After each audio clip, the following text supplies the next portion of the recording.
We all know that the veteran people coming home from Iraq and Afghanistan, those conflicts, have an outrageous suicide rate. They're working on that in the halls of Congress, how to put money into that to prevent veteran suicide.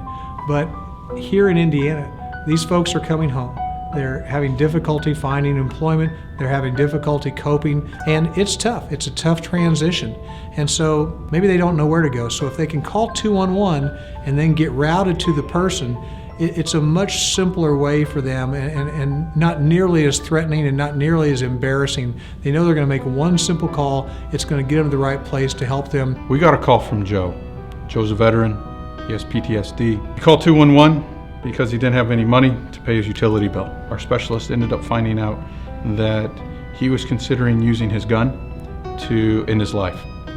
And she talked him through that situation, found out that he had a service dog and that was about it.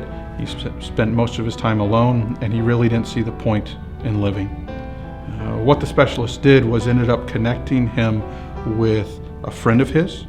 So talked him through the situation, ended up connecting him with a friend of his so that way he had somebody to talk to. In a subsequent follow-up call, the specialist talked to Joe and found out that Joe had received assistance with his utility and that he was no longer suicidal, but his outlook on life was significantly better. If they do get home and haven't had those services and they're sitting on the edge of the bed, wouldn't you want to know that they could call 211 and get directed to the services that might just give them that chance, to save themselves, honestly, because they don't know where else to turn. If it's that one last-ditch effort, let me try 211.